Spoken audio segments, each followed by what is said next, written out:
നമസ്കാരം. യെസ് ബാങ്കുമായി ബന്ധപ്പെട്ടുള്ള ഷെയർ മാർക്കറ്റ് ന്യൂസുകളാണ് ഇന്നത്തെ വീഡിയോയിൽ ഇൻക്ലൂഡ് ചെയ്യുന്നത്. അതായത് ഈ ബാങ്കിൻ്റെ ഷെയർ പ്രൈസസ് എന്തുകൊണ്ടാണ് താഴത്ത് പോകുന്നത്, ഈ ഈ ഈ ബാങ്കിൻ്റെ ഷെയർ പ്രൈസസ് SBI പോലുള്ള ബാങ്കുകൾ വിൽക്കാൻ എന്തിനാണ് നോക്കുന്നത്, അതുപോലെ തന്നെ ഈ മറ്റു എന്താണ് RBI റെഗുലേഷൻസ് ഈ ബാങ്കിൻ്റെ മുകളിൽ വന്നിരിക്കുന്നത്, എന്തുകൊണ്ടാണ് ഇന്ത്യയിലെ മിക്ക ഫിനാൻഷ്യൽ എക്സ്പേർട്സും യെസ് ബാങ്കിൻ്റെ ഒരു ഹൈലി സെൽ ഓപ്ഷൻസ് അല്ലെങ്കിൽ ഹൈലി സെൽ റെക്കമെൻഡേഷൻ കൊടുക്കുന്നത് എന്നുള്ള കാര്യങ്ങളാണ് ഇന്നത്തെ ഈ വീഡിയോയിൽ നമ്മൾ ചർച്ച ചെയ്യുന്നത്. ആദ്യമായി യെസ് ബാങ്കിൻ്റെ ജസ്റ്റ് ഒരു ഫിനാൻഷ്യൽ ഒരു കാര്യങ്ങൾ ചർച്ച ചെയ്തതിന് ശേഷം അവരുടെ മറ്റ് ന്യൂസുകൾ നമ്മൾ ജസ്റ്റ് ഡിസ്കസ് ചെയ്യുക. ആദ്യമായി പറയുകയാണെങ്കിൽ യെസ് ബാങ്ക് എന്ന് പറയുന്ന രാജ്യത്ത് 74,000 കോടി രൂപയുടെ മാർക്കറ്റ് ക്യാപ്പുള്ള കമ്പനിയാണ്. രാജ്യത്ത് പിയർ കമ്പാരിസണിൽ 7ാമത്തെ വലിയ ബാങ്കാണ് യെസ് ബാങ്ക് എന്ന് കാണാൻ പറ്റുന്നതാണ്. ഇനി ഇവരുടെ കറണ്ട് പ്രൈസ് 23.8 രൂപയാണ്. ഹൈ ആയിട്ട് 32 രൂപ, അത് ജസ്റ്റ് ലേറ്റസ്റ്റ് ഹൈ ആയിട്ട് 32 രൂപയോളം വന്നിട്ടുണ്ടായിരുന്നു. അതിപ്പോൾ 23 രൂപയായിട്ട് വന്നിട്ടുണ്ട്. പിന്നെ അതുപോലെ തന്നെ ROE വളരെയധികം പരിതാപകരമാണ്. 5.83, ROE 3.18% ഉള്ളൂ. അതുപോലെ തന്നെ പ്രൊമോട്ടർ ഹോൾഡിംഗ് എപ്പോഴും ശ്രദ്ധിക്കുക, പ്രൊമോട്ടർ ഹോൾഡിംഗ് 0.00% ആണെന്ന് കാണാൻ പറ്റുന്നതാണ്. ഇനി ഇവരുടെ മറ്റു കാര്യം എന്ന് പറഞ്ഞാൽ FII 27% ഉണ്ട്. അതുപോലെ തന്നെ DII 38%, ഫോറിൻ ഇൻവെസ്റ്റ്മെൻറ്റ് 27%, അതുപോലെ ഡൊമസ്റ്റിക് 38.1% ഉണ്ടെന്ന് കാണാൻ പറ്റും. ഇനി ഇതാണ് ഇവരുടെ ഒരു ഗ്രാഫ്. നമുക്ക് എല്ലാവർക്കും അറിയാം, 2006 മുതൽ 2018 വരെ, ഏകദേശം 2018 ഓഗസ്റ്റ് വരെ ഒരു ഹൈ ആയിട്ടുള്ള ഒരു ഗ്രാജുവൽ ഇൻക്രീസ് ഉള്ള ബാങ്കായിരുന്നു. അതിനുശേഷം 2018 ശേഷം വളരെ സ്റ്റീപ്പായിട്ടുള്ള ഒരു ലോ വന്നതിന് ശേഷം ഇന്ന് 382 രൂപയിൽ നിന്ന് താഴോട്ട് വന്നു. 382 രൂപയിൽ നിന്ന് താഴോട്ട് വന്ന് ഏകദേശം 23-24 രൂപയിലോട്ട് താഴോട്ട് വന്നിട്ടുണ്ട് ബാങ്ക്.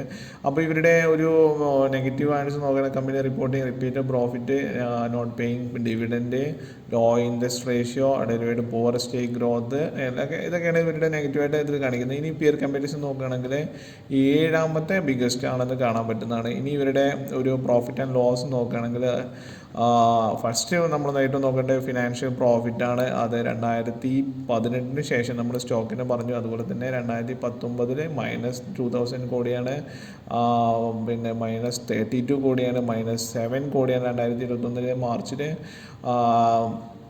2022 -1,500, -2021 -2,468, അതുപോലെ തന്നെ മാർച്ച് 2024 ആകുമ്പോഴേക്കും -3,272 കോടിയോളം രൂപയുടെ ഫിനാൻഷ്യൽ പ്രോഫിറ്റ് നെഗറ്റീവിലായിട്ട് വന്നിരിക്കുന്നത് കാണാൻ പറ്റുകയാണ്. റവന്യൂ ഓൾറെഡി ഇവർ ഇൻക്രീസ് ആയിരിക്കുമ്പോഴും ഫിനാൻഷ്യൽ പ്രോഫിറ്റ് കുറഞ്ഞിരിക്കുകയാണെന്ന് കാണാൻ പറ്റുന്നത്. ഇതാണ് ജസ്റ്റ് ഇതിലൊരു നമ്മൾ എപ്പോഴും ഓർത്തിരിക്കേണ്ട ഒരു കാര്യം. ഇനി നെറ്റ് പ്രോഫിറ്റ് ഇവരുടെ ഏകദേശം ഇൻക്രീസ് ആയിട്ടുണ്ടെന്ന് കാണാൻ പറ്റും. ഒരു വോളറ്റൈൽ ആയിട്ടാണ്. മാർച്ച് 2022 1,064 കോടി രൂപ ഉണ്ടെങ്കിൽ മാർച്ച് 2023 അത് 736, മാർച്ച് 2024 1,285 കോടി രൂപയാണെന്ന് അറിയാൻ പറ്റും. ഒരു വോളറ്റൈൽ നമുക്കിതൊരു ഫീൽ ചെയ്യാൻ പറ്റുകയാണ്.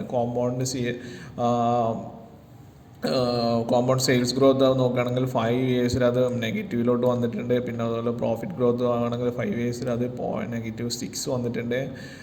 പിന്നെ അതുപോലെ തന്നെ സ്റ്റോക്ക് പ്രൈസ് AGR നോക്കുകയാണെങ്കിലും 5 ഇയേഴ്സിൽ അത് -19 വന്നിട്ടുണ്ട് എന്ന് കാണാൻ, 90% വന്നിട്ടുണ്ട് കാണാൻ പറ്റും. ഇനി ഇവരുടെ ഒരു ഫിനാൻഷ്യൽ ഷെയർ ഹോൾഡിംഗ് പാറ്റേൺസ് നോക്കുകയാണെങ്കിൽ നമ്മളെല്ലാവരും അറിയാം, പ്രൊമോട്ടർ ഹോൾഡിംഗ് 0 ആണ്. പിന്നെ അതുപോലെ തന്നെ FII ആരൊക്കെയാണ് ചെയ്തിരിക്കുന്നത് നോക്കുക.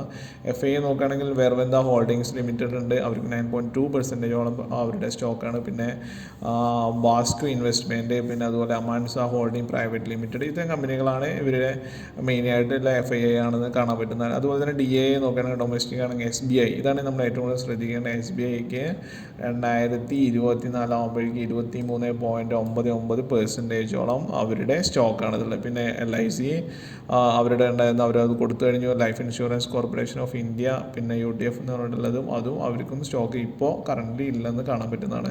ഇനി അതുപോലെ തന്നെ നമുക്ക് HDFC ബാങ്കിന് സ്വല്പമുണ്ട്, ICICI ബാങ്കിന് ഏകദേശം 2.39 ഉണ്ട്, ആക്സിസ് ബാങ്കിന് 1.1% ഉണ്ട്, HDFC ലൈഫ് ഇൻഷുറൻസ് കമ്പനിക്കും കുറച്ചുണ്ട്. പിന്നെ അതുപോലെ Bandhan bank, IDFC first bank എന്നീ ബാങ്കുകൾക്കെല്ലാം ചെറിയ സ്റ്റോക്കുകളുണ്ടെന്ന് പറഞ്ഞു. ഇനിയിപ്പോൾ ഇതിൻ്റെ പബ്ലിക് നോക്കുകയാണെങ്കിൽ housing development finance corporation limited, അതായത് HDFCയുടെ തന്നെ സ്റ്റോക്ക് ആണ് പറയുന്നത്. അതും കോട്ടക് മഹീന്ദ്ര ബാങ്ക്, അതായത് ഇത്തരം ബാങ്കുകളും മറ്റു കമ്പനികളും മറ്റ് എന്താ പറയുക മ്യൂച്വൽ ഫണ്ട് ഇവരും ഒക്കെയാണ് ഇതിൻ്റെ കമ്പനിയുടെ മെയിനായിട്ടുള്ള ഹോൾഡിങ്സ് എന്ന് കാണാൻ പറ്റുന്നതാണ്.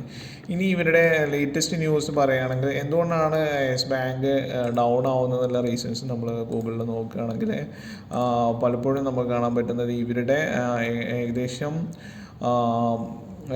പെർസെൻറ്റേജ് വൺ, പിന്നെ ഇതിൻ്റെ റീസൺ പറയുന്നത് yes bank louvred the net interest margin, NIM എന്ന് പറയുന്നത് നെറ്റ് ഇൻട്രസ്റ്റ് മാർജിൻ കുറച്ചുകൂടി അവരുടെ ഒരു ഫിനാൻഷ്യൽ പ്രോഫിറ്റിനെ അത് ഡ്രാഗ് ചെയ്യുന്നുണ്ടെന്നുള്ളതാണ് മെയിനായിട്ട് എക്സ്പേർട്സ് പറയുന്ന റീസൺസ്. രണ്ടാമത്തെ റീസൺസ് പറയുന്നത് അതുകൊണ്ട് തന്നെ ഇതിൽ പല ആൾക്കാരും ഇതിനൊരു ഹൈ ഒരു സെൽ ഓപ്ഷൻസ്, അതായത് ഇപ്പോൾ ഈ ഒരു ന്യൂസ് നോക്കുകയാണെങ്കിൽ Chokkalingam founder and MD of market research firm research we have a sell option കൊടുക്കുകയാണ്. അങ്ങനെ എല്ലാവരും അതിനൊരു സെൽ ഓപ്ഷൻസ് കൊടുക്കുകയാണ്. ഇനിയിപ്പോൾ കറൻ്റ് ഏറ്റവും ലേറ്റസ്റ്റ് ന്യൂസ് എന്ന് പറഞ്ഞാൽ SBI അവരുടെ 24% സ്റ്റേക്ക് കൊടുക്കാനുള്ളൊരു തീരുമാനത്തിലോട്ട് വന്നു. ബട്ട് അതിന് RBI അതിന് ഇതുവരെ അപ്രൂവൽ കൊടുത്തില്ല, അല്ലെങ്കിൽ RBI ഇതിന് ഹോൾഡ് ചെയ്തിരിക്കുകയാണെന്നുള്ളതാണ് ഏറ്റവും ലേറ്റസ്റ്റ് ന്യൂസ് പറയുന്നത്.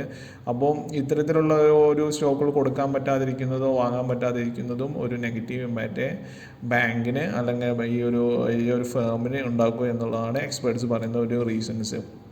അതായത് 18,423 കോടി രൂപ ആണ് അവരുടെ 24% സ്റ്റേക്ക് എന്ന് പറയുന്നത്, അത് കൊടുക്കാൻ പറ്റുന്നത്. ഇനി അതുപോലെ തന്നെ രണ്ടാമത്തെ വേറെ റീസൺ എന്ന് പറഞ്ഞാൽ ഒരു ബാങ്ക് ഇവരുടെ SMBC എന്ന് പറയും, അതായത് സുമിട്ടോമോ മിറ്റ്സുബിഷി ബാങ്കിങ് കോർപ്പറേഷൻ എന്ന് പറഞ്ഞിട്ടുള്ള ഒരു ജപ്പാനീസ് ബാങ്ക് ഇവരുടെ 51% സ്റ്റേക്കുകളും വാങ്ങാനുള്ള താല്പര്യം ആയിട്ട് വന്നിട്ടുണ്ട്.